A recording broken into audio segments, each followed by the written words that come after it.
hacemos cuando utilizamos, por ejemplo, el VirtualBox o el VMware. Para nosotros se han ocultado un montón de detalles técnicos que tiene como fin que podamos utilizar este software como algo tan simple como cualquier programa o aplicación que nos permite, en su caso, crear máquinas virtuales, como por ejemplo, ¿no? Pero en realidad hay muchos detalles técnicos que vamos a ir viendo para que ustedes comprendan cómo funciona esta tecnología. Bien, la virtualización crea una interfaz externa que esconde una implementación subyacente que está interiorizada en las características que en el caso nos dan las diferentes aplicaciones que utilizamos para hacer la virtualización. Bien, entonces cuando hablamos de que virtualizar es multiplexar o abstraer un recurso, pues antes lo que teníamos eran computadoras separadas, cada una con su propio sistema operativo. De esa manera, pues nosotros podíamos ocupar muchos recursos hardware y cada uno consumiendo energía eléctrica, consumiendo espacio y haciendo que el administrador se ocupe de forma independiente de cada uno de ellos. Y luego con la virtualización, pues podemos tener todos estos sistemas operativos juntos en un solo hardware, donde cada uno de estos sistemas operativos actúan de forma independiente como si en verdad estuvieran en un servidor físico o hardware independiente. Esa es una de las características que nos da, en este caso, la virtualización. Bien, veamos una definición un poco más completa. La virtualización es el proceso de presentar un subconjunto de recursos físicos que están agrupados de forma lógica, de tal forma que se pueden obtener beneficios sobre una configuración original.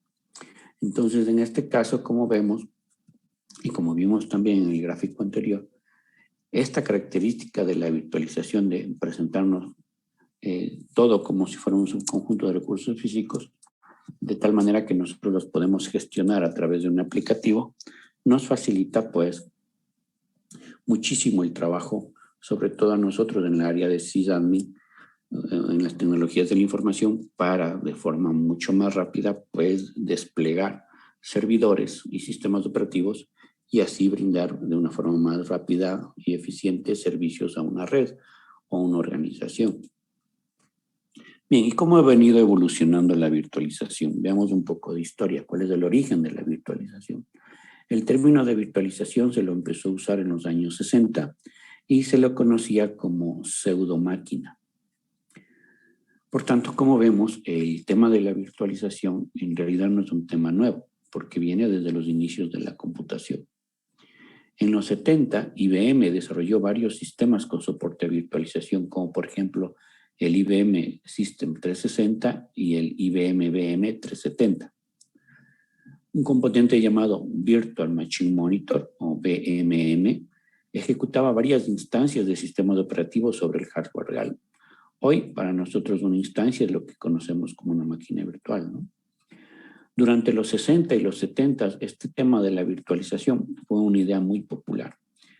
La razón más importante de esto es que si ustedes recuerdan cómo ha venido evolucionando el hardware y las computadoras durante los años, en esta época, en los 60 y los 70 sobre todo, tener un computador era algo muy costoso porque solamente grandes organizaciones podían darse el lujo de tener una computadora porque ocupaban espacios de una habitación que tenía que estar diseñada de cierta forma para que ahí se pueda alojar el servidor. Obviamente en esa época las características de hardware, si comparamos con las de ahora, eran muy pequeñas, pero para esa época valían cientos de miles de dólares un computador. Entonces la idea de saberlo utilizar y usarlo de tal forma que incluso podamos tener aspectos con el concepto de virtualización era obvio, ¿no? Mientras mejor podamos sacarle provecho a los recursos de hardware que eran muy costosos, es por eso la idea de la virtualización era muy utilizada en esa época. Luego, en los 80s, se dejó de utilizar un poco el concepto de la virtualización porque no pareció una buena idea. ¿Por qué? Porque en los 80s apareció el concepto de personal computer. de tal forma que cualquier organización, cualquier familia, cualquier empresa podía ya comprarse una computadora personal.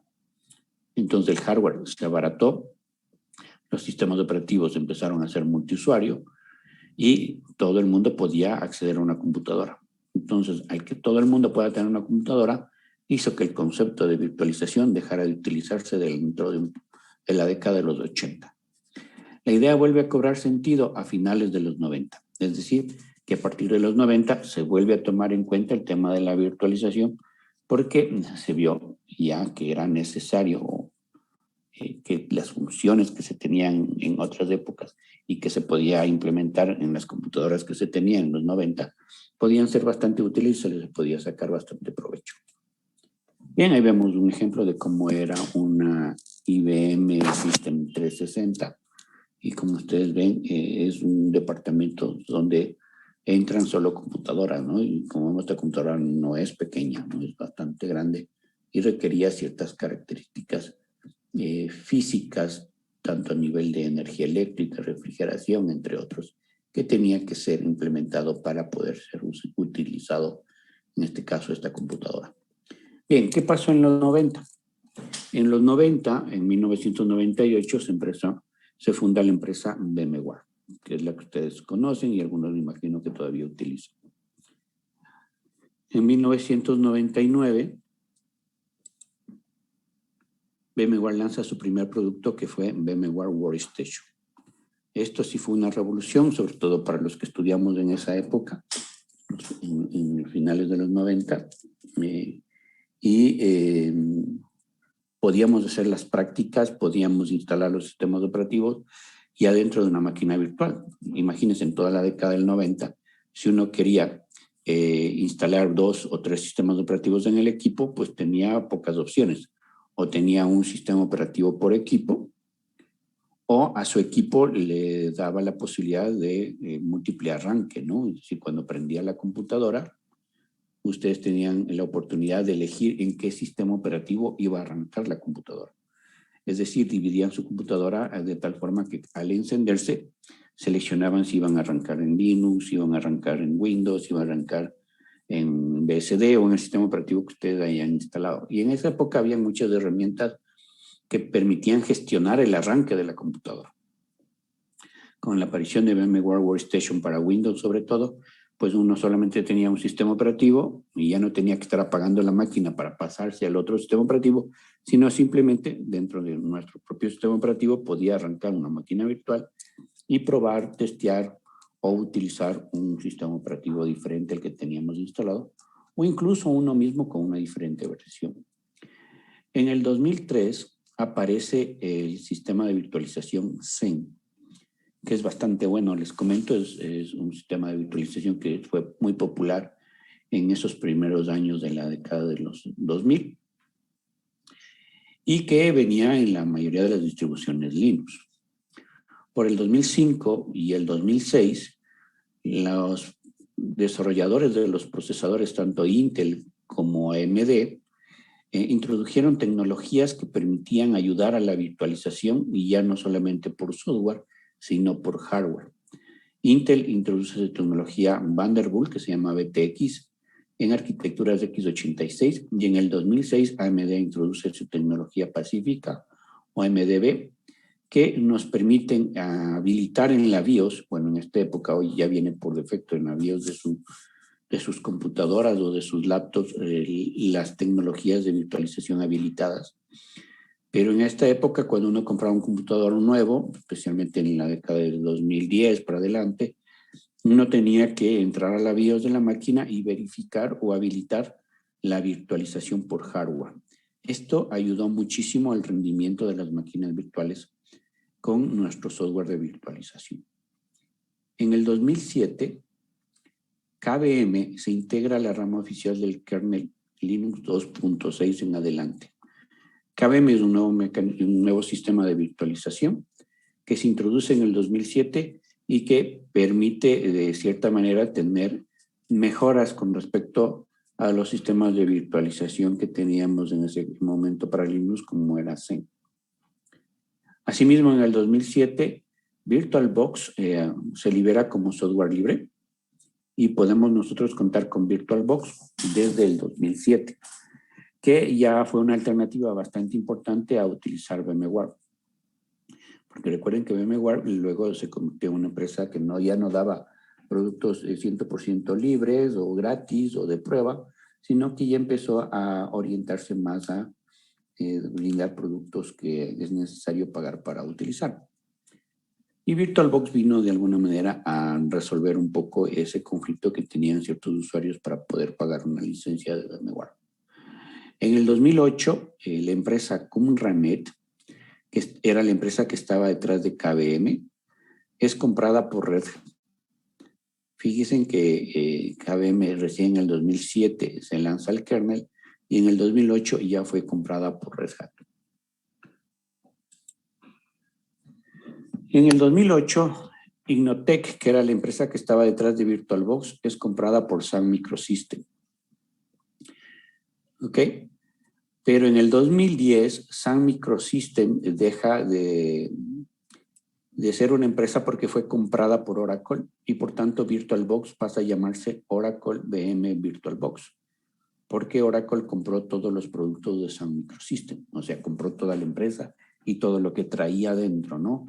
Como es Java, como Sun Enterprise, como Open Solaris y obviamente también VirtualBox venía con el paquete, ¿no? En el 2008, VMware decide convertir a VMware SXI en freeware, que era una posibilidad que nosotros teníamos en 2008, a utilizar VMware como un sistema de pruebas, que podíamos utilizar en nuestras máquinas como freeware, y hacer virtualización con VMware. Asimismo, en el de 2008, Microsoft lanza la versión final de su sistema de virtualización que se llama Hyper-V. Yo no lo he utilizado, pero me parece que viene en los sistemas con Microsoft, sobre todo en los sistemas que son de Microsoft para servidores, ya sea Windows 2000 X Server, ¿no? Viene la posibilidad de utilizar el Hyper-V. En el 2011 se empieza a incluir ciertas partes de Zen en la rama oficial del kernel 2.6 y la integración completa se lo hizo en el kernel de la versión 3, en este caso del sistema de virtualización Zen que ya habíamos visto antes. Como ustedes ven, solamente en esta parte que hemos visto de la historia, hemos revisado que existe una serie de productos de virtualización diferentes de los que ustedes tienen a la mano, ¿no? Generalmente nosotros vemos VirtualBox y vemos VMware. ¿Ok? Ahora hemos visto que hay Zen y también hay KVM, ¿no? Que son otras posibilidades a las que nosotros podemos utilizar. Bien, ahora la pregunta es, ¿cuáles son los diferentes términos que nosotros debemos empezar a acostumbrar a utilizarnos cuando empezamos a hablar de virtualización? Cuando hablamos de virtualización, hay que entender algunos conceptos básicos. Tenemos el anfitrión o host, que es el sistema operativo que ejecuta el software de virtualización. El sistema operativo anfitrión controla el hardware real, ¿sí? Y a este le llamamos anfitrión o host. Luego tenemos el invitado o huésped, o WES, que para nosotros es el software o el sistema operativo virtualizado. Entonces sabemos que pueden haber varios sistemas operativos invitados en un mismo anfitrión. Ojo, los invitados no deben interferirse ni entre ellos ni con el anfitrión. Es decir, deben actuar como si fueran instalados en un hardware en real, aunque estén compartiendo el hardware, en este caso del anfitrión. Bien, gráficamente tendríamos algo como esto, ¿no? Un servidor, tenemos un Dell PowerEdge R410, que tiene un sistema operativo instalado aquí, un anfitrión, un host, y sobre este instalamos instancias o máquinas virtuales con diferentes sistemas operativos, ejecutándose en un único servidor, y cada uno dando servicios o soluciones dentro de nuestra red. Y eso es lo que pasa en los data centers, ¿no? Generalmente. Bien, sigamos con nuestros conceptos básicos. Ahora vamos a hablar de los hipervisores. A ellos también les llaman hospederos. A mí me gusta llamarle hipervisor. El software de virtualización se le denomina hipervisor o Virtual Machine Manager. El hipervisor se ejecuta como parte del sistema operativo anfitrión o es del anfitrión. A una instancia del hardware virtualizado se le conoce como máquina virtual o VM. Los sistemas operativos invitados corren dentro de una máquina virtual. ¿Ok? Entonces, nuestro VirtualBox, nuestro VMware, nuestro KVM o nuestro Zen son hipervisores.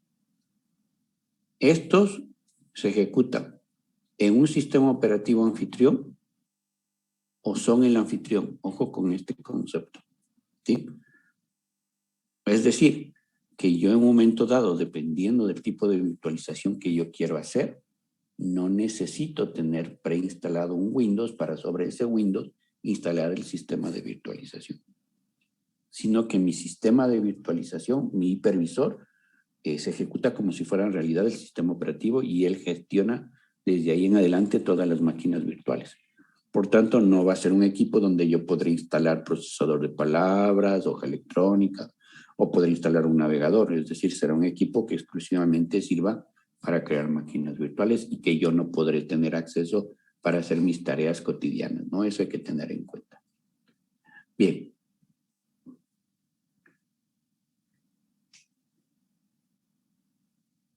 ¿Qué hace un hipervisor? El hipervisor permite que diferentes sistemas operativos, tareas y configuraciones de software coexistan en una misma máquina física. Abstraen los recursos físicos de la máquina anfitriona para las distintas máquinas virtuales. Garantizan un nivel de aislamiento entre todos los invitados y proporciona una interfaz única para el hardware. Entonces, des en cuenta que cuando uno dice voy a crear una máquina virtual, lo que está haciendo es creando un espacio donde dice que voy a tener un tanto de memoria, voy a tener un número de CPUs y voy a tener un espacio en disco, ¿no? Y sobre este recién yo instalo un sistema operativo. Entonces, mi máquina virtual es la máquina que yo estoy creando para luego a partir de esa máquina virtual yo instalar un sistema operativo invitado que sea compatible con mi máquina virtual. Cuando yo hablo digo que sea compatible, estoy hablando de si es de 32 bits, si es de 64 bits, si es para Intel o es para ARM o cualquier otro tipo de arquitectura.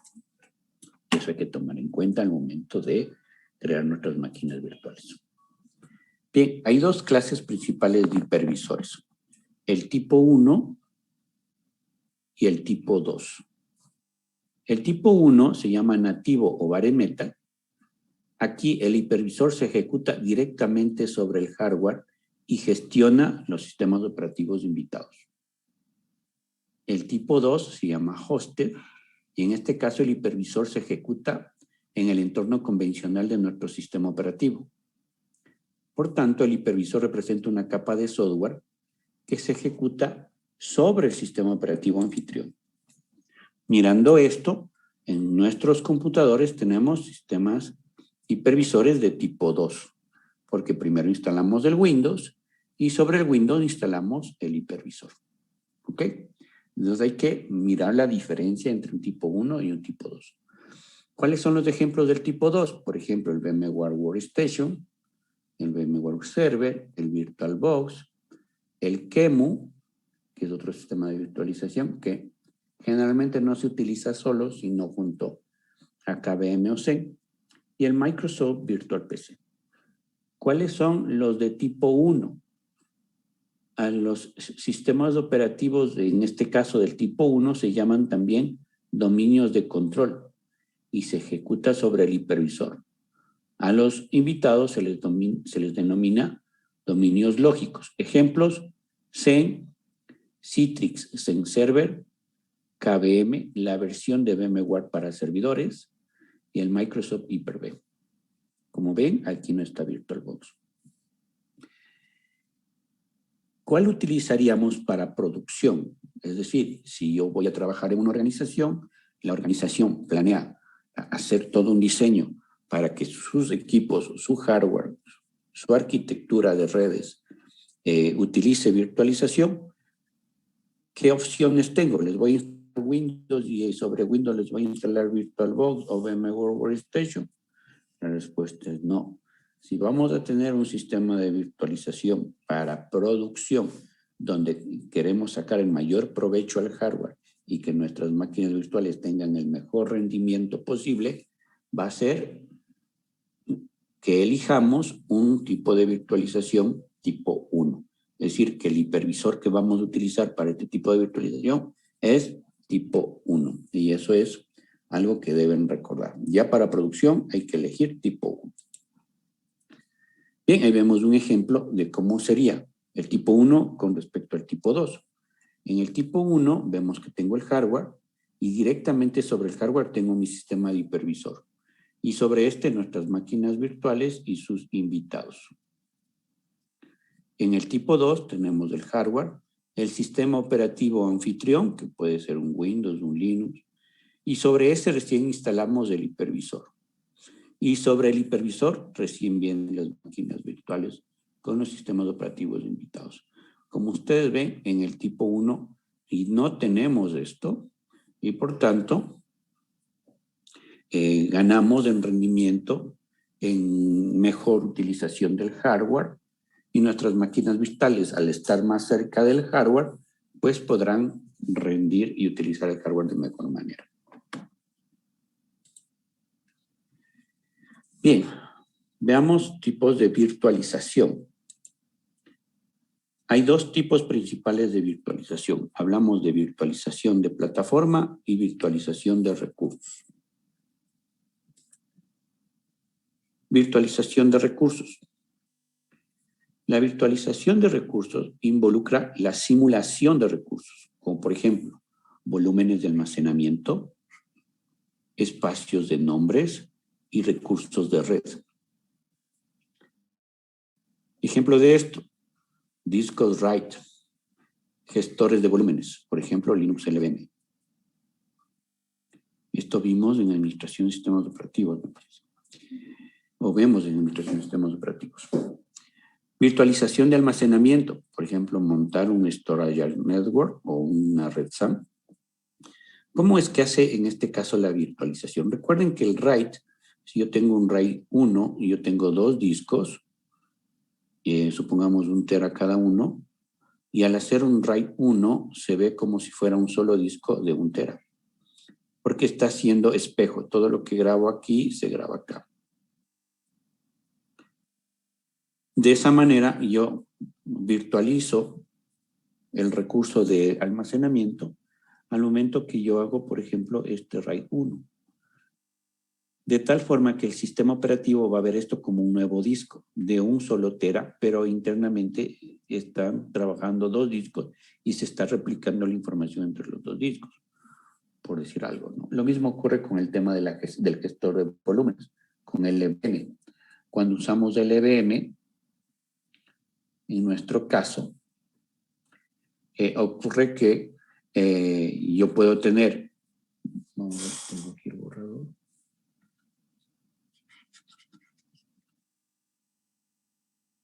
Yo puedo tener varios discos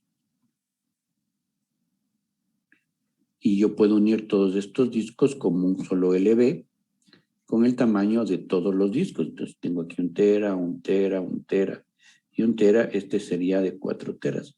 Y el sistema va a ver como si fuera un solo volumen lógico al cual le voy a particionar y utilizar como si fuera un solo disco. Eso también es muy común al momento de utilizar, en este caso, una simulación de recursos como una virtualización de recursos. La virtualización de almacenamiento, en este caso SAN, podemos utilizar tecnología como iSCSI o Gluster File System, que son tecnologías que nos permiten tener algo similar a lo que vimos con el LVM o con el RAID, pero a través de la red. Por ejemplo, en el iSCSI lo que ocurre es que yo puedo tener un servidor con muchos discos o mucho disco duro, por ejemplo, un servidor con unos 10 teras de almacenamiento, y yo voy creando archivos, como los archivos de las máquinas virtuales, .img, por ejemplo, y yo tengo aquí archivos, yo sé, de 200 gigas o de 1 tera, y a través de la red, un servidor puede tomar este archivo y verlo como si fuera un disco, y utilizarlo como si fuera un disco físico, y montarlo y utilizarlo como si fuera un disco físico gracias a la tecnología iSCSI. Y de esa manera estamos simulando un recurso que en realidad es un archivo que este equipo lo ve como si fuera un disco duro y lo utiliza como si fuera cualquier disco duro. Entonces, con este tipo de tecnología, incluso la necesidad de comprar discos como que disminuye. Simplemente yo debo conocer cómo montar iSCSI. Y de esa manera, pues, crear discos virtuales, ¿no? Discos, y se los utiliza como si fueran discos físicos. Bien, lo mismo ocurre desde el punto de vista de las redes. En el punto de vista de las redes tenemos, por ejemplo, la VPN, que son redes privadas virtuales, que hoy están muy de moda, que lo que me permiten es, por ejemplo, hoy con el tema de la pandemia, pues hay muchas redes y organizaciones que tienen conexión a Internet y que necesitan que sus empleados sigan utilizando los recursos que tienen estas redes, como aplicaciones, como dispositivos, por ejemplo, impresoras, como centrales telefónicas, entre otros. Entonces, ¿qué es lo que se ocurre? Se monta una red privada, que es una VPN, Virtual Private Network, en donde este usuario, a través de esa red privada, simula como si en realidad él estuviera sentado en su estación de trabajo en la organización. Pues él podría conectarse de forma directa con las direcciones IP privadas de la red de la organización. Entonces estamos simulando como que si él estuviera sentado aquí, ¿no? Y accediendo a los recursos como si estuviera en la LAN, de una forma segura utilizando una VPN. Y de esa forma podemos trabajar de forma remota, hoy por hoy, a través del Internet, por el hecho de no poder trasladarnos físicamente en otros lugares de trabajo. Asimismo, existen otros sistemas simulados de recursos como los sistemas de multiprocesamiento y multinúcleo que manejan los procesadores de manera interna, los clústeres de alto rendimiento, alta disponibilidad, etcétera, el computing, el tema del cloud computing y un largo, etcétera. Bien, eso era la virtualización de recursos. Ahora, la virtualización de plataforma es la que venimos utilizando hasta ahora, ¿no? Consiste en la creación de una máquina virtual utilizando una combinación de hardware y software. Se lleva a cabo a través de un software de virtualización, nuestro hipervisor. Dicho software actúa como host o anfitrión y simula un determinado entorno computacional, que en este caso es nuestra máquina virtual. En esta máquina virtual vamos a instalar nuestro software invitado o nuestro sistema operativo invitado y lo instalamos normalmente como si estuviéramos un hardware real, es decir, este es un sistema operativo completo, instalado de la misma manera que si lo estuviera instalando en una máquina real. Es decir, necesito mi archivo .iso o mi unidad de CD y le instalo con los mismos pasos y con los mismos procedimientos como si estuviera instalándolo en un equipo real. La simulación debe ser lo suficientemente robusta como para soportar interfaces externas del software invitado, incluido en algunos casos drivers de hardware. Y esta es la parte que nosotros no vemos, ¿no? Que mi sistema operativo invitado va a simular tarjetas de red, va a simular tarjetas de video, va a simular puertos COM, puertos USB y un largo etcétera de interfaces que utiliza como si en realidad tuviera una máquina con todos esos dispositivos o elementos que él puede utilizar, aparte de la memoria, el procesador y el disco. Bien, seguimos en la virtualización de plataforma. Aquí tenemos varios tipos de virtualización de plataforma. Estos son la emulación y la simulación, la virtualización nativa o completa, la virtualización asistida por hardware, la paravirtualización, la virtualización a nivel de sistema operativo y otros tipos de virtualización. El objetivo de la virtualización es crear la impresión de que tenemos un hardware separado en un único sistema físico. Bien, nosotros ¿cuál hemos utilizado de estas? Pues ya vamos a ir revisando y vamos a ir dándonos cuenta de cuál estamos utilizando en este momento, ¿no? Bien, la emulación. Aquí la máquina virtual simula un hardware completo. La máquina virtual admite sistemas operativos invitados sin modificar, pero para arquitecturas de CPU completamente diferentes a la CPU del sistema anfitrión. Un emulador permite ejecutar programas en una plataforma diferente para la que fueron escritos. Ejemplo, el Boch, el PIR-PC, que es un emulador de PowerPC para x86, el QEMU sin aceleración, y MAME, que es emulador de hardware de máquinas recreativas. Bien, ¿cuándo hemos utilizado esto? Pues cuando ustedes en su computadora han bajado un programa para ejecutar los juegos de PlayStation, por ejemplo, o de Wii. Entonces, ¿qué están haciendo? Pues utilizando un emulador donde la consola que ustedes usan, PlayStation, no tiene un procesador Intel, ¿no? Tiene su propio sistema de hardware. Entonces, tienen que emular el hardware de máquinas recreativas. O en ciertos casos, bueno, en su caso es muy poco probable que ustedes hayan intentado instalar un CD de Macintosh que era para PowerPC en su equipo Intel, porque requerirían instalar un sistema de simulación como PIR-PC. Pero lo más común, y sospecho que algunos de ustedes sí ha hecho, es instalar un programa que permite ejecutar los juegos de PlayStation o máquinas recreativas un poco más viejitas, ¿no? Como el Atari, como el Nintendo, entre otras. Y eso sí simulan. El problema de este tipo de virtualización es que es más lento y por tanto tiene que simular todo, ¿no? Todo el hardware completo. Y eso hace que no sea tan eficiente. Entonces vemos aquí la arquitectura, tenemos nuestro sistema operativo, tenemos el emulador. Este va a emular todo el sistema operativo original y sobre esto instalamos otro.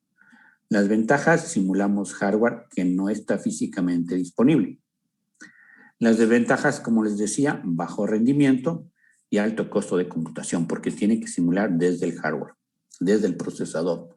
Entonces, vamos a ver que nuestra máquina anfitrión va a sobrecalentarse o va a tener algunos problemas de rendimiento. Bien, ¿qué es esto de la virtualización nativa o completa? Aquí la máquina virtual simula un hardware suficiente para poder permitir a un sistema operativo invitado sin modificar correr de forma aislada sobre el mismo tipo de CPU que la máquina anfitriona. ¿Ok? ¿Qué quiero decir cuando digo sistema operativo invitado sin modificar? Que es el mismo CD, el mismo instalador, por ejemplo, del Windows 10 que tienen en su máquina que lo instalan en la máquina virtual. Es decir, el mismo instalador sin haber hecho ningún tipo de cambio para que funcione de manera virtualizada. El mismo que utilizamos para la máquina real. A eso se refiere con sistema operativo invitado sin modificar. Y que diga que sobre el mismo tipo de CPU es que el Windows que yo estoy instalando es para Intel y que nuestro anfitrión también está usando Intel. A eso se refiere, ¿no? Que el sistema operativo que voy a instalar es del mismo tipo del sistema que yo tengo. Es decir, mi procesador es Intel, mi anfitrión es un Linux para Intel, mis máquinas virtuales también tienen que ser para Intel. Ahí tenemos virtualización nativa o completa. En la virtualización nativa, tanto el sistema anfitrión como el sistema operativo invitado se ejecutan sobre la misma CPU. Se consigue un alto rendimiento ya que no es necesario emular todo el entorno. Ojo, no dice que dejamos de emular. Dice que no es necesario emular todo el entorno. Sí vamos a tener todavía algunas emulaciones, sobre todo con los drivers de algunos dispositivos que puede estar utilizando el sistema operativo invitado. Bien, ejemplos de virtualización nativa completa: el Parallels Workstation, el Parallels Desktop for Mac, el VirtualBox. Entonces, ahí nos damos cuenta que nosotros hemos estado utilizando virtualización nativa completa. El Microsoft Hyper-V, el VMware Workstation, el VMware Server, KVM más QEMU, el Parallel Desktop, el QEMU solito, Microsoft Virtual PC, Microsoft Virtual Server, el Win4 Link Pro, el Zen más Intel VTX. Esos son mecanismos de virtualización nativa o completa con diferentes aplicaciones que podrían utilizarse para obtener esta virtualización completa. Como vemos aquí, ya tenemos más productos de virtualización a los que nosotros hemos utilizado o hemos accedido de forma normal, ¿no? Entonces veamos cómo es la arquitectura. Tenemos nuestro sistema operativo, más del hipervisor, y sobre estos tenemos el sistema operativo invitado o diferentes sistemas operativos invitados y sus aplicaciones. ¿Cuáles son las ventajas? Es flexible y obtenemos un alto rendimiento. Las desventajas, pues no podemos emular otras arquitecturas. Si yo tengo Intel, mis sistemas operativos invitados deben ser también para Intel, ¿no? Esa podría ser una desventaja, pero en realidad, en la actualidad, es lo normal, lo que siempre tenemos. Bien, ahora veamos virtualización asistida por hardware. Este es un caso especial de virtualización completa en la que contamos con la ayuda del procesador. Intel, como ya vimos, implementó la tecnología VTX y AMD-B, que proporcionan ayuda por hardware al software de virtualización. Como ejemplo de estas plataformas de virtualización que han sido o que utilizan en este caso las ventajas de las tecnologías que nos dan los procesadores para la virtualización, está KVM, VMware Workstation, VMware Fusion, Microsoft Hyper-V, Microsoft Virtual PC, Zen, Parallels Desktop for Macs, VirtualBox y Parallels Workstation. Entonces, ¿qué tenemos? Que nosotros en nuestra casa estamos utilizando una virtualización nativa completa más una virtualización asistida por hardware, porque hoy todos nuestros procesadores soportan virtualización. Y de tal forma que si tenemos VirtualBox o VMware, tenemos hipervisores que tienen sus características específicas, más la ayuda que en este caso nos ofrece los procesadores para mejorar el rendimiento de nuestras máquinas virtuales. Bien, ¿qué más tenemos en la virtualización asistida por hardware? Pues como ya vimos, estas tecnologías fueron incluidas en el 2005 y 2006 por Intel y AMD respectivamente, donde Intel le llamó el nombre código a su sistema de virtualización o a su tecnología de virtualización como Vanderpool, y AMD le llamó Pacifica. ¿Qué es lo que permite? Pues permite que nuestros hipervisores tengan mayor rendimiento en modo virtualización completa. De esta forma, la virtualización completa, que ya era buena, ahora es mucho mejor porque es más fácil de implementar y ofrece mayor rendimiento al que ya teníamos. Aunque el procesador lo incluya, hay que activarlo en la BIOS. Ojo, hoy, por defecto, si ustedes tienen una computadora moderna, ya está activada por la BIOS. A estas extensiones de x86 también se le denomina de forma neutral en cuanto al fabricante como HVM o Hardware Virtual Machine, que es la característica que nos dan, ¿no? Bien, veamos unos ejemplos de cómo en la BIOS podemos utilizar. Aquí vemos una captura de entrada a la BIOS y buscamos dónde está el Vanderpool Technology y está en Enable, ¿no? Este es un Intel Core 2 Duo, ¿no? Por ejemplo. Vamos a otro. ¿Qué computador es este? No me dice, ¿no? Solo me dice que es un procesador Intel. Aquí vemos otro. Este es otro CPU que tiene otro modelo de procesador. Es un AMD Opteron.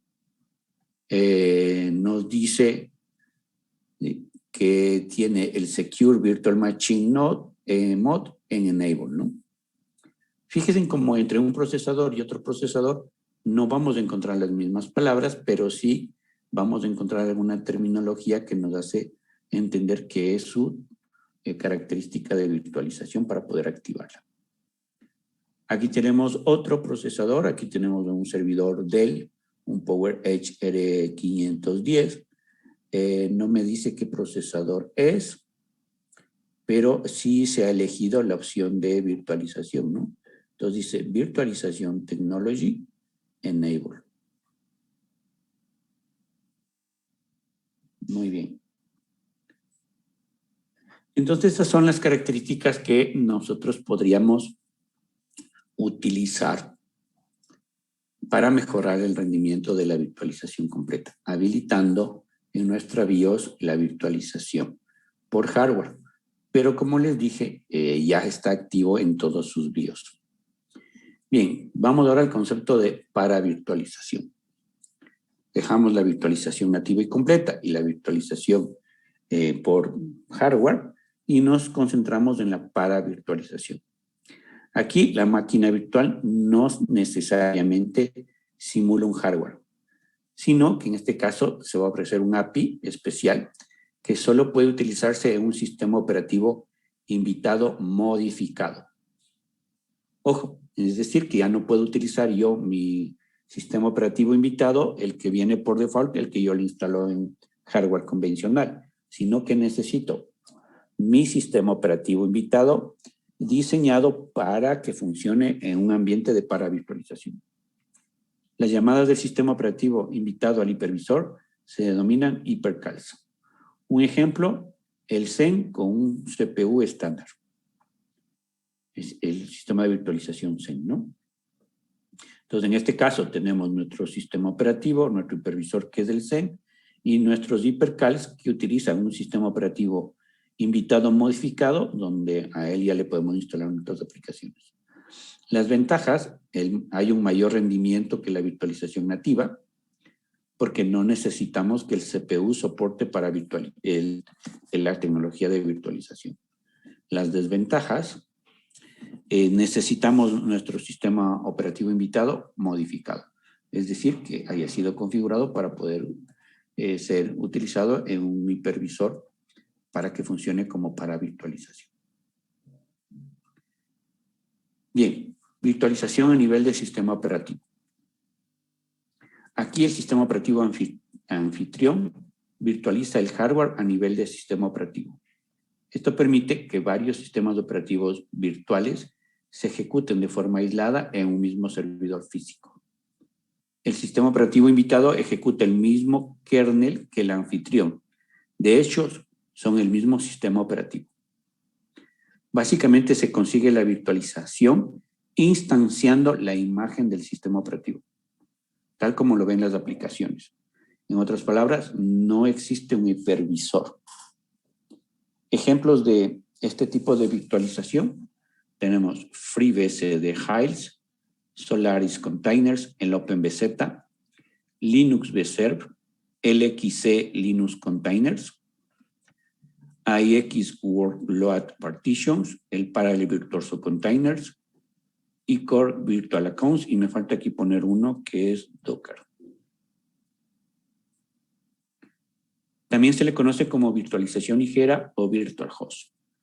Ojo, este mecanismo está entrando muy, pero muy fuerte. En los últimos 4 años es de lo que se habla, ¿no? Es lo que está de moda. Todo el mundo está yéndose por aquí. ¿Ok? ¿Cómo es su arquitectura? Ventajas, muy rápida, la capa de virtualización es muy ligera y el rendimiento es muy cercano al nativo.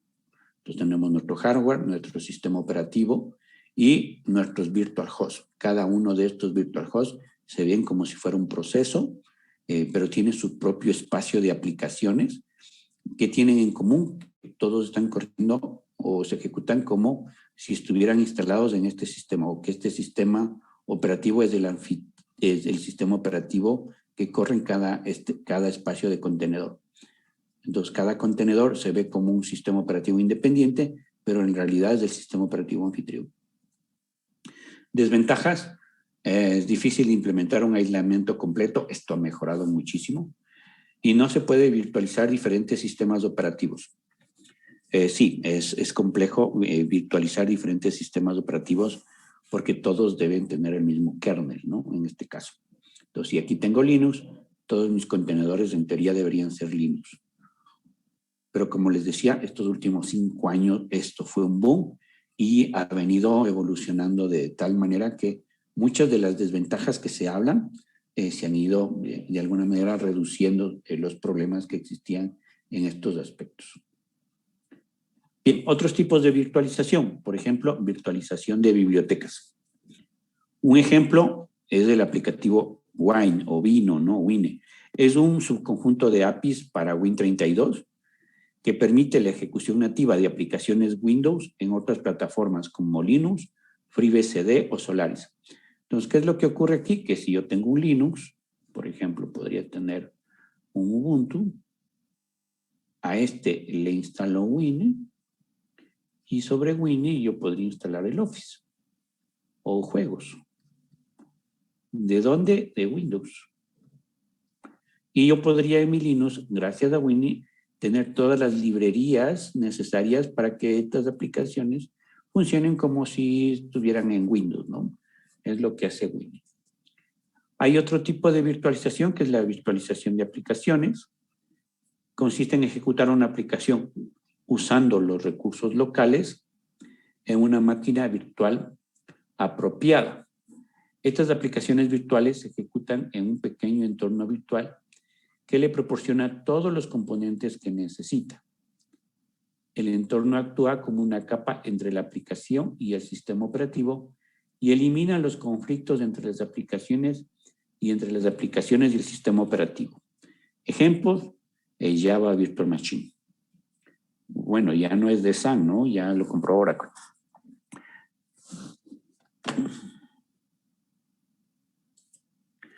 Tenemos otras herramientas, pero el más común, el que seguro ustedes han visto, es la máquina virtual de Java. ¿Qué es lo que hace eso, no? Virtualización de aplicaciones. Entonces yo programo algo en Java, que sé que se ejecute en la máquina virtual de Java, y cuando lanzaron Java, esta fue una de sus grandes promociones. ¿Y por qué dijeron que era el futuro de los lenguajes de programación? Porque lo que programen en Java podía ejecutarse de forma transparente en cualquier sistema operativo, gracias a su máquina virtual de Java.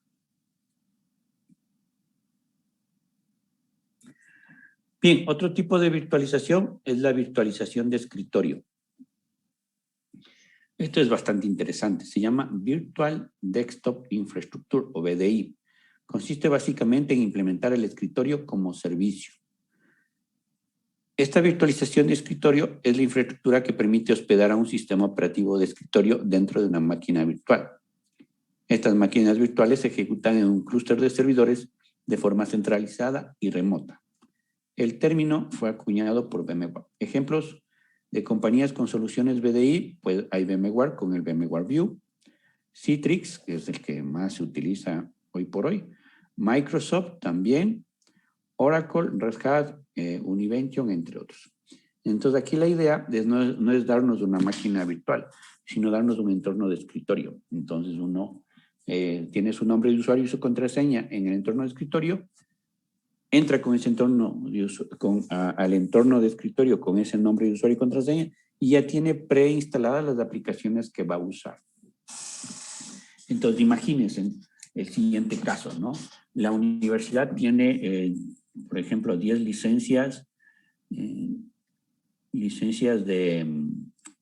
se me ocurre algún programa, MATLAB, por ejemplo, ¿no? Y es todas las que tiene. Entonces, necesitamos usar las 10 licencias. Entonces, yo puedo tener un espacio de escritorio donde tengo el MATLAB y los usuarios remotamente se conectan, se loguean y pueden ejecutar el MATLAB. Entonces, ¿cuántos usuarios podrán ejecutarse simultáneamente? Pues 10, ¿no? Conectados a su propio escritorio usando una licencia independiente de MATLAB. La ventaja es que se puede generar turnos de uso y no solamente van a ser 10 usuarios que utilicen la licencia, ¿no? Podrá haber, dependiendo del número de usuarios que requieran utilizar, unos 40, 50, 80 usuarios que están compartiendo las licencias para poder usar el MATLAB. Es un ejemplo de utilización, en este caso, de escritorios remotos. Entonces, cada escritorio se le da acceso a un usuario donde previamente hemos configurado una cantidad de software específico que, por ejemplo, solo tiene licencia la universidad y que nosotros podríamos acceder remotamente a utilizar. Es uno de los ejemplos que se pueden utilizar en este caso. Bien. Sigamos con más tipos de virtualización. ¿Dónde nos quedamos? Estamos ahí, ok. Tenemos virtualización de almacenamiento, por ejemplo, los arreglos y pool de discos. Ya vimos lo que es del RAID, lo que es del LVM. Tenemos otros sistemas de archivos distribuidos como el Cluster File System, que ya les dije, OCFS2, GFS, entre otros. Virtualización de red. Aquí podemos crear switch e interfaces de red virtuales. Tenemos, por ejemplo, OpenVSwitch, como en Linux o en FreeBSD, o Crossbow en OpenSolaris, que ya no se utiliza mucho, pero aquí me interesa mucho este proyecto, que es OpenVSwitch, ¿no? Que es un proyecto bastante interesante que nos permite crear redes virtuales donde podemos montar routers y switch virtuales y crear toda una infraestructura de red sin contar con un solo router o switch físico, ¿no? Es la misma tecnología de las máquinas virtuales, pero ahora para la red. Hay otros ejemplos como memoria virtual, particiones de base de datos compartidas, entre otras, como tipos de virtualización de recursos. Bien, ahora, ¿por qué virtualizamos? ¿Cuándo tomamos la decisión de virtualizar? Entonces hay que tener en cuenta cuáles son sus ventajas y sus desventajas y saber que no todo hay que virtualizar, no todo es virtualizable. Y lo que es virtualizable es saber cuál es su rendimiento o cómo le podemos sacar mejor provecho. Una de las ventajas es el aislamiento, ¿no? Permite el aislamiento de aplicaciones y servicios y usuarios sobre la misma máquina para que no interfieran entre sí. Es fácil de conseguir la meta de un servicio, una máquina. Entonces yo quiero tener un servicio de correo, un servicio de web, un servicio de base de datos. En vez de tenerlo todo en un solo equipo, podría crear máquinas virtuales independientes y hacer que cada uno trabaje por su cuenta, ¿no? Un entorno virtualizado proporciona un espacio ideal para probar sistemas operativos y aplicaciones. Bueno, ustedes y yo también, que siempre estoy estudiando y aprendiendo, pues es un excelente medio para hacer experimentos, ¿no? Sale una nueva versión de Linux, pues no necesito formatear nada, simplemente creo una maquinita virtual, descargo la versión de Linux y veo cómo está, cómo funciona. Y lo mismo para nuevas versiones de Windows. Y ya en producción, por ejemplo, la opción de probar es súper interesante porque podríamos, por ejemplo, tener un respaldo de un equipo X y ver cómo se comporta cuando le damos actualizaciones o parches de seguridad y ver si todavía las aplicaciones siguen funcionando o no le ha pasado nada. Imagínense, estoy con Windows 7 con una app y tengo que pasar a Windows 10. Esa app seguirá funcionando, se comportará igual, no le pasará nada. Ustedes se dieron cuenta que las primeras personas que se cambiaron a Windows 10 tuvieron ciertos conflictos en la red, ciertos conflictos con algunos dispositivos y luego eso se fue corrigiendo, ¿no? Entonces, tener un banco de pruebas para saber cuándo es el mejor momento de migrar de versión o de actualizar ciertos paquetes también nos ayuda en la virtualización. Otra de las ventajas son las mejoras operacionales. La virtualización ofrece otras formas de gestionar la infraestructura, ayudando a los administradores de sistemas a reducir el tiempo de ciertas tareas, como por ejemplo el aprovisionamiento. Obviamente con la virtualización, si alguien de nuestra organización requiere un computador con un sistema operativo instalado, pues yo lo puedo hacer en minutos, cuando uno tenía que buscar un computador y en ese computador instalar ese sistema operativo y configurar el sistema operativo en ese computador, que podía llevar horas. La configuración, igual. Podemos ya tener equipos virtuales preconfigurados que basta con clonarlos y ya tendríamos listo un esquema para que en producción se pueda utilizar. La monitorización y administración. Pues tenemos centralizado nuestro sistema de virtualización en donde simplemente viendo un solo panel puedo ver todos los equipos y su estado. Y no tengo que estar moviéndome equipo por equipo para ver si están funcionando, ¿no? La monitorización y administración y la gestión se hace mucho más fácil. Otra característica que tienen los equipos virtualizados o las máquinas virtuales es la característica de snapshot. Hay que manejarlo con cuidado, pero es una gran ventaja, ¿no?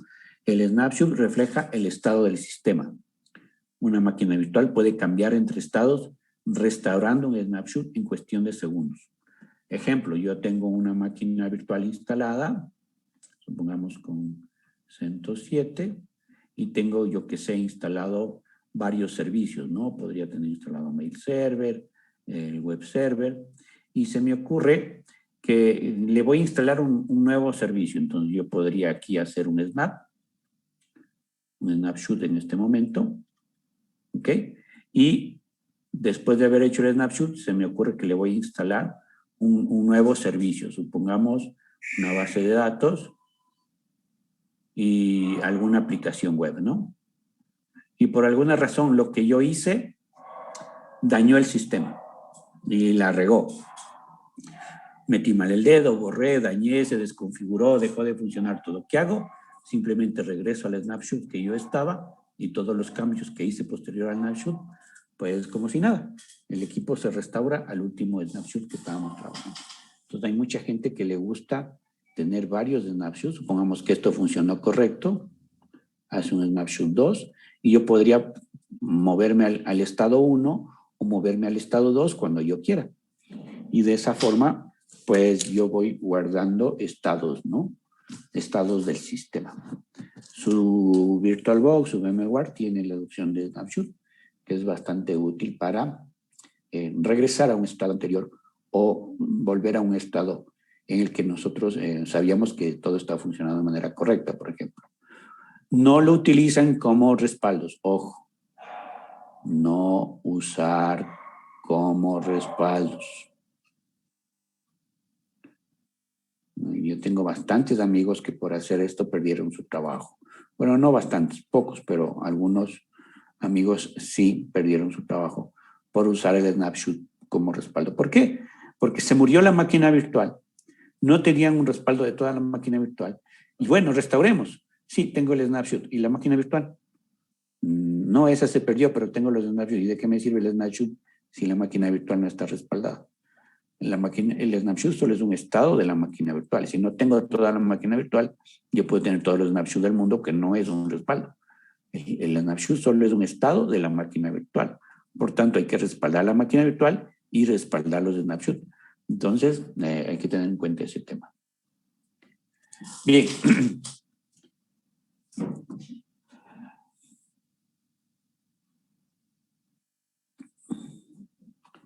Estamos en mejoras operacionales, tomas de snapshot, posibilidad de fijar los discos o estados no persistentes al reiniciar. El disco vuelve al estado original, también es una opción, y la velocidad de despliegue de servidores es muy alta. Aunque con las nuevas tecnologías, si antes decíamos que el despliegue era alto, ahora es recontra más veloz hacer las cosas. Ya veremos en el curso cómo podemos nosotros desplegar una máquina virtual en cuestión de segundos.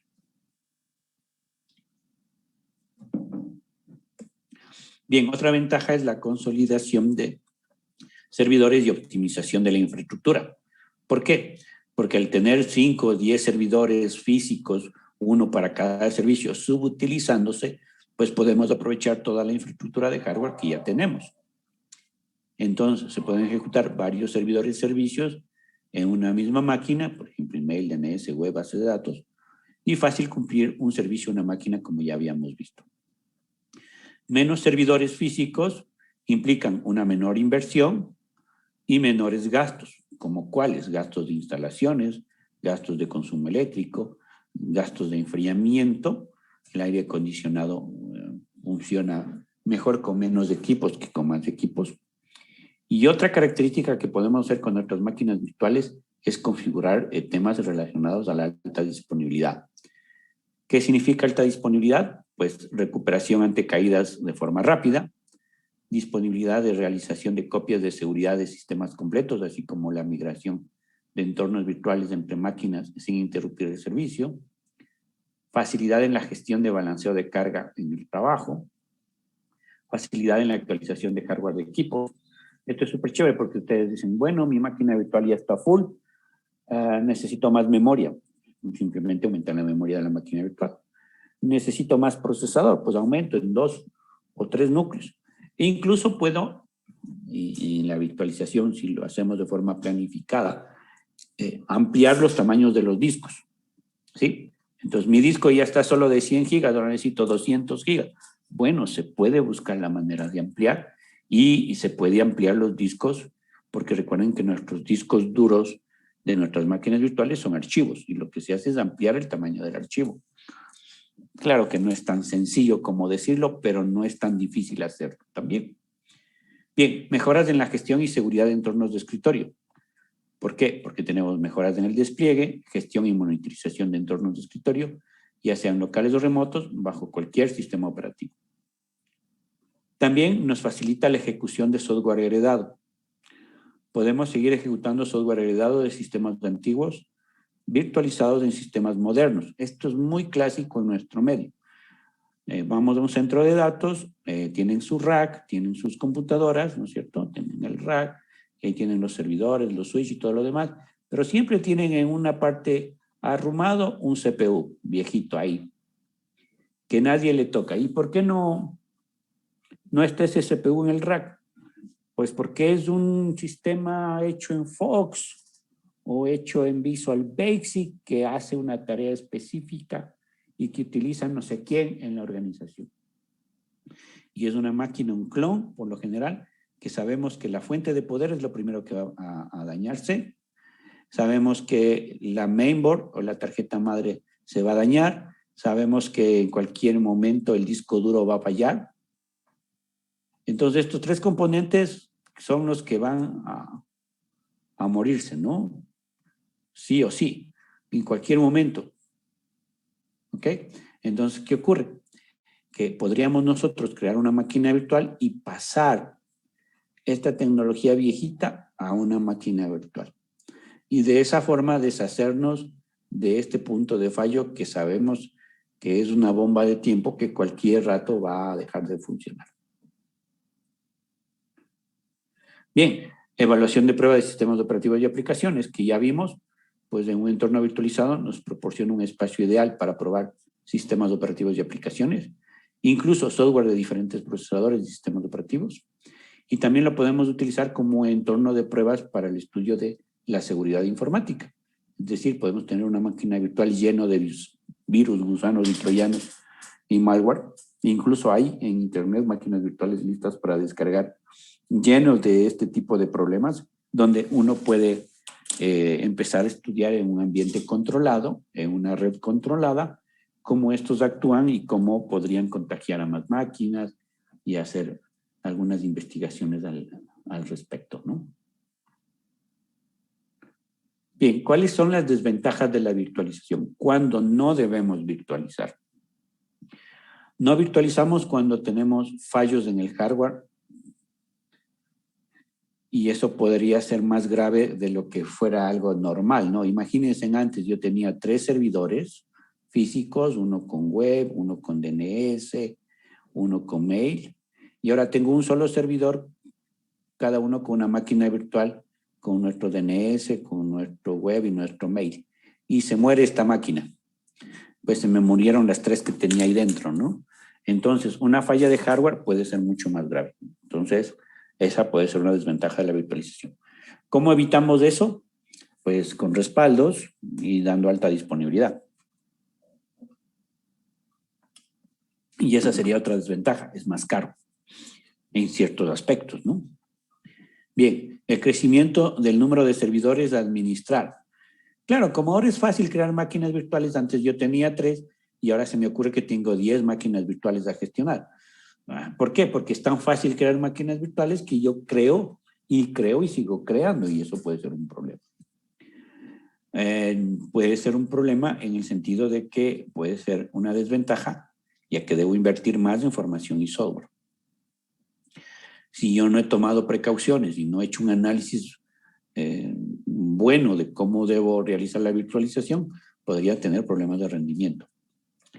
Algunas aplicaciones y servicios requieren máquinas reales sí o sí. ¿Por qué?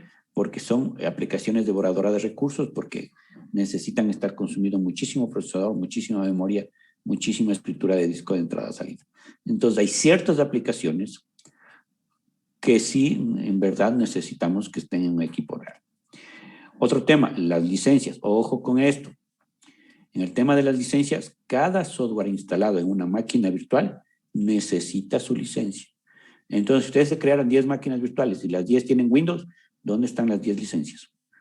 Ah, no, pero yo instalé desde el CD que tenía la licencia. No, necesitan una licencia por cada equipo que instalan. Y por tanto pueden tener problemas legales muy fuertes por no considerar el tema de las licencias. Lo mismo con respecto a las aplicaciones que están sobre el sistema operativo. También requieren sus respectivas licencias. Entonces, mucho ojo con eso. Bueno, como estudiantes las licencias nos valen, ¿no? La pasamos por alto. Pero cuando ustedes ya entren al mundo laboral, adivinen a quién le echa la culpa de no haber considerado el tema de licencias. Entonces, como ya saben la respuesta de esa adivinanza, pues no olvidarse nunca que por cada máquina virtual que ustedes instalen necesitan su licencia.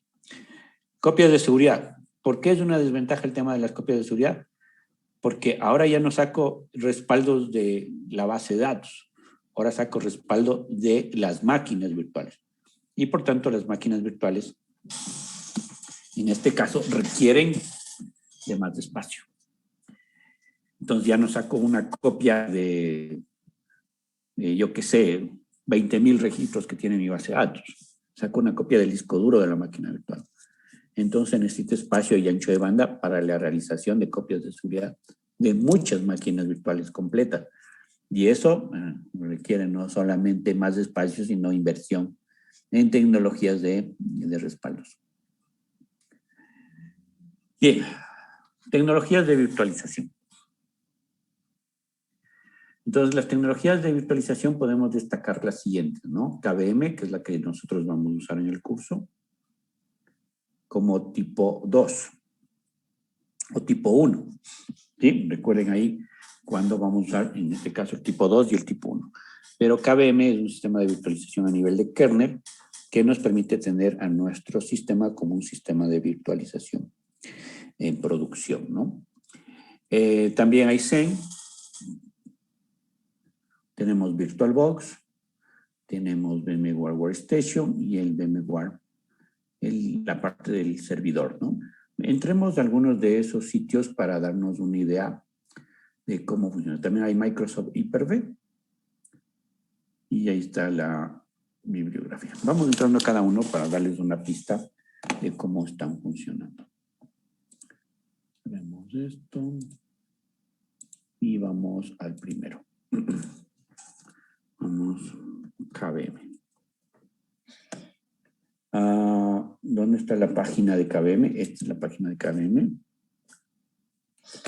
Como ven, es una página fea, no hay mucha información. En realidad es porque todas las distribuciones la traen ya por defecto.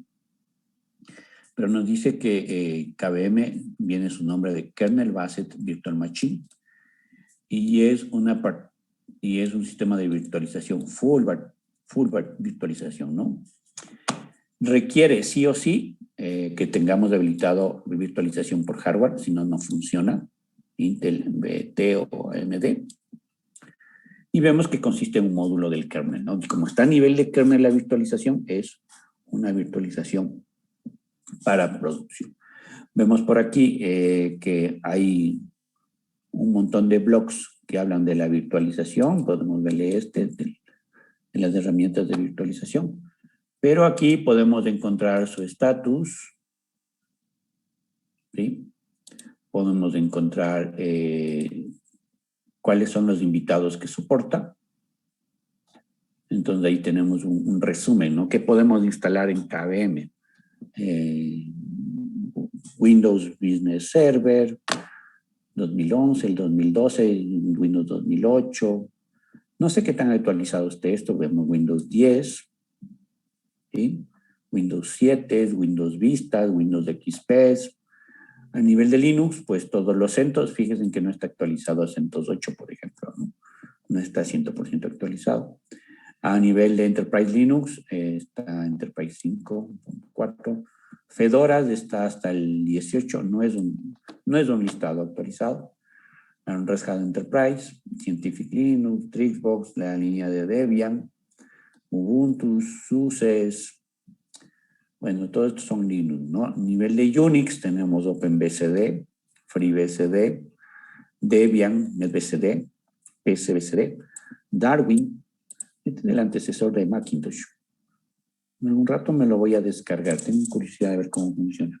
Tenemos Solaris, OpenSolaris, Minix,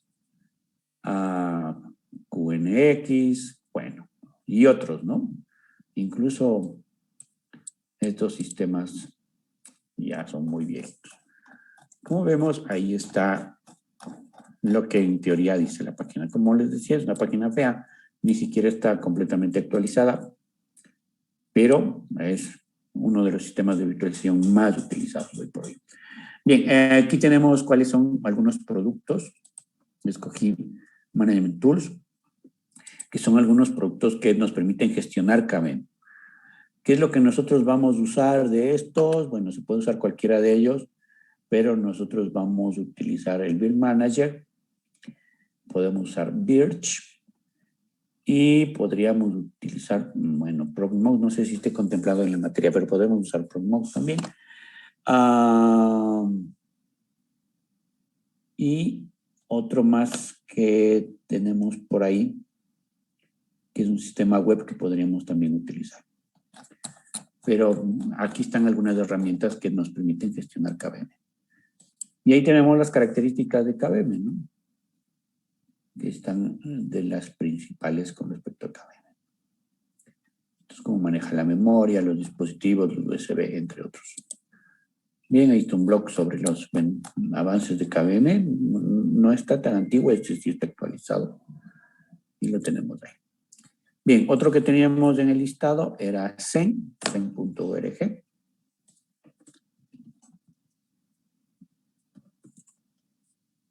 A ver si todavía vive el proyecto Zen. Sí, el proyecto Zen está muy activo. Este también es un sistema de virtualización. Es bastante rápido, pero dejó de utilizarse desde la distribución de Red Hat Enterprise 6. Ya vino con KVM por defecto. Y este tiene algunos problemitas de compatibilidad entre versiones de Zen. Es también muy bueno, también lo recomiendo. Luego tenemos el famoso VirtualBox.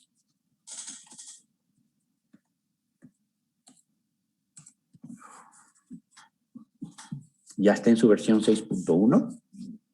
Como ven, podemos hacer aquí un screenshot y ver cómo se ve el VirtualBox, ¿no? Ustedes no lo están usando, algunos.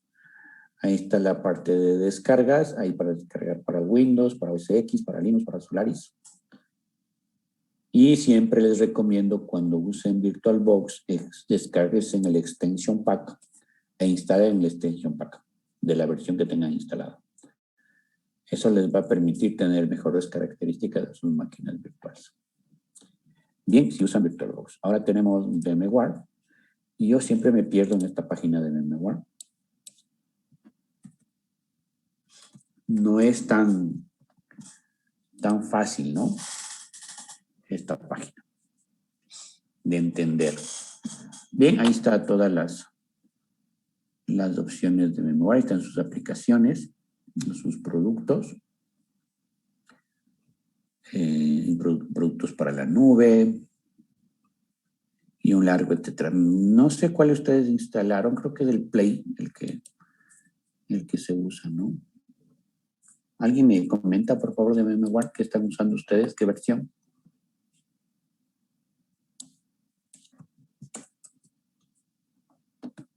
Si están aquí en la clase. Inge, pero no Sí. hemos ocupado mucho VMware. ¿Qué están usando? VirtualBox, ¿no? ¿VirtualBox están usando? Sí. Sí. No hay problema. Ok. Bien, VMware tiene sus ventajas contra VirtualBox, pero la principal desventaja es que hay que pagar licencias, ¿no? Pero sí tienen una versión libre que ustedes podrían descargar, que podrían ustedes usar, ¿no?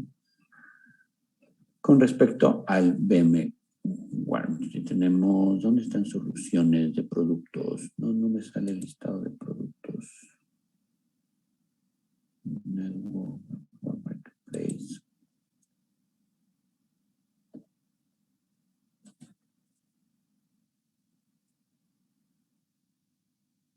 Machine Learning, Business, Compute, Database. Ellos tienen soluciones de todo, Internet de las cosas, en redes. Es que hoy hay muchísima gente, empresas, que manejan VMware para dar servicios de cloud computing e Internet. Y es una solución bastante buena, ¿no? Entonces hay que estar en el mundo de VMware para entender cómo va su avance. Yo me voy a ir a AWS porque ahí se sabe entender mejor al VMware. Productos y aplicaciones. Lo voy a buscar mejor en Google porque aquí está para perderse recursos. Vamos a storage. Aquí está. Entonces, productos. Y ahí sí, miren, está el VMware Fusion 12 Pro, 199. El Fusion Player, vamos a ver, está en $149. Ustedes podrían tener diferentes tipos de licencia, pero podrían ustedes ver algunos de sus productos que son gratuitos o de prueba y ver cómo funcionan, ¿no? Ahí está Local Desktop Virtualization. Vamos a ver todos. Para PC, Workstation. Y ahí están, ¿no? Sus productos y sus precios y sus características. Me parece que el player es el más económico, entre comillas, ¿no? Pero me parece que lo descargan y sí funciona bastante bien. Pero el VMware 16 player. Bien, salgámonos de VMware y vámonos a ¿cuál más? A Microsoft. Entonces, si esta URL funciona, pero vamos al Hyper-V Server de Microsoft. ¿Ustedes sabían que con la cuenta que ustedes tienen de la U tienen acceso a algunas herramientas de Microsoft? Y como el Azure, sí. Les recomiendo que entren. Ahí hay bastantes cosas que pueden utilizar. Lástima que la otra vez que algún alumno me comentó que les pedía tarjeta de crédito a pesar de que decía gratis. No sé si eso sigue igual. Microsoft.com. Vamos a ver si puedo buscar aquí. Soporte Office, Windows, todo Microsoft. Vamos a ver qué hay aquí. Aplicaciones, entretenimiento, empresas, desarrollo. Y yo creo que el mundo de Windows Azure es el tema de la virtualización, ¿no? Ahí está. Windows Virtual Desktop, que es la parte que podrían ustedes usar en su máquina, y el Virtual Machine, ¿no? Todo el tema de las máquinas virtuales. Bien, ellos dan incluso el servicio para en la nube de tener nuestras propias máquinas virtuales, pero también nos dan la posibilidad de que nosotros montemos nuestros sistemas de virtualización, como por ejemplo este de Windows. En realidad yo no lo he usado, no sé qué tan bueno sea, pero bueno. Ya saben que por la línea de Microsoft también pueden utilizar, y se lo dio con mi cuenta de la universidad. Bien, eso con respecto al tema general de la virtualización. Si hay preguntas, por favor me avisan. No, para ir al siguiente tema. Inge, sobre lo que nos explicó del modo de simulación, mejor dicho, de la parte en la que tendríamos un equipo antiguo que solo funcionaría en BASIC, entraría en modo simulación porque tendría que obtener todo desde el procesador o otro tipo de virtualización. A ver, la respuesta es sí y no. ¿Por qué? Supongamos que tú tienes una maquinita viejita que es una Pentium 1. Tiene un procesador Intel, Pentium 1. Entonces no necesitas simular todo porque el Intel que tú tienes va a reconocer las instrucciones del Intel viejo. Entonces son compatibles Intel con Intel. Entonces tranquilamente podrías instalar, como viste en el KVM, por ejemplo, en el mismo VirtualBox, instalar sobre tu VirtualBox, por decir algo, sobre tu KVM, tu Windows XP o tu Windows 95 y ahí instalar el aplicativo viejo y los programas viejos. Entonces ahí no necesitas realmente simular. Pero sí vas a simular, por ejemplo, si tú tienes un procesador diferente, de una marca diferente, de una arquitectura diferente a la que tú tienes. Es decir, no es Intel ni AMD que son compatibles. Es otro procesador, puede ser un Alpha, puede ser un Spark. Entonces ahí sí se complica, ahí sí tienes que simular. O tienes que incluso buscar la manera de migrar hacia la máquina virtual con alguna otra opción. Por ejemplo, si ese sistema operativo para Spark hay una versión para Intel, podrías instalar la misma versión del sistema operativo para Intel y luego pasar los datos, por ejemplo, ¿no? Pero migrar todo Spark sería complicado. Entonces ahí sí necesitarías buscarte un simulador. O tienes una Macintosh viejita con un procesador PowerPC y lo quieres mandar a máquina virtual. Entonces ahí sí necesitas simular el procesador PowerPC para que se simule toda la arquitectura, ¿no es cierto? Entonces ahí sí no. Pero si es una máquina viejita con Windows 95 y está trabajando en un Intel, pues podrías instalar Windows 95 en tu sistema de virtualización porque es un Intel también. Entonces ahí no necesitaría simular todo. ¿De acuerdo? Bien. Bien, ¿alguien más? Muy bien. ¿Cómo vamos de tiempo? Tenemos que hasta la 1, ¿no? Sí. Gracias.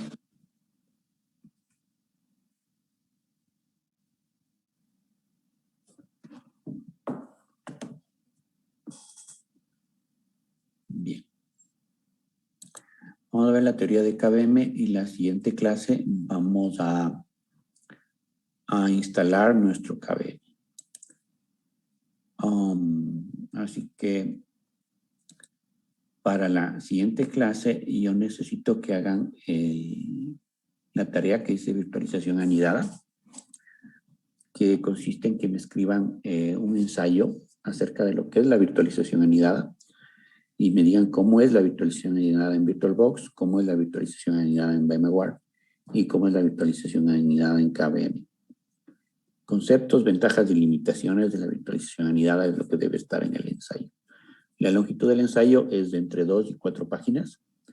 No cuenta la carátula, el tamaño de letra es máximo 12 y todo una sola columna. El ensayo debe contener el tema que ustedes le van a poner, el autor, pueden hacer el trabajo hasta entre 2 personas, el contenido del ensayo con sus respectivas referencias, las conclusiones y la bibliografía que debe estar en formato IEEE. El archivo debe estar en formato PDF y el nombre del archivo debe contener los apellidos de los estudiantes. ¿De acuerdo? El trabajo lo deben presentar de hoy en 8 como máximo, pero ya deben saber cómo hacerlo para la próxima clase. ¿Ok? Pero la escritura de todo el ensayo es, y entregarme el archivo PDF es para de hoy en 8 del lunes. Pero la próxima clase vamos a hacer una instalación de KVM y yo necesito que sepan cómo hacerlo en su VirtualBox, por ejemplo, ¿no? En realidad es 2 clics. Solo tienen que ir al VirtualBox, hacer un clic aquí y ya está. Si todo el mundo usa VirtualBox, no hay ningún problema. Es un par de clics. Pero sí necesito que lo sepan hacer. ¿Ok? Pero el ensayo me lo entregan hasta el próximo lunes. ¿Preguntas? ¿No? ¿Del trabajo? No, Inge. Ok. No, Inge. Nosotros ya habíamos instalado una distro Linux, todavía no, ¿verdad? Aún no, Inge. ¿En cuál quedamos que íbamos a instalar? 107 mínima. Ok, entonces vamos a instalar 107 mínima. ¿Estamos? Pero no lo deben traer instalado, simplemente quiero que para la próxima clase lo tengan descargado y yo voy a hacer la instalación la próxima clase y ustedes van a ver cómo lo instalo y todo lo demás. Y ahí tendrán las explicaciones de cómo hacer una instalación de 107 minimal para que sea un sistema de virtualización. ¿De acuerdo? Entonces, por favor, no se olviden de tener descargado su 107 minimal. ¿Ok? Bien. Vamos al tema de KVM. Y hoy vamos a ver la teoría de KVM. Pues yo tengo otro archivo que se ve mejor que este. Están muy chiquitos los contenidos. Espérenme un segundo.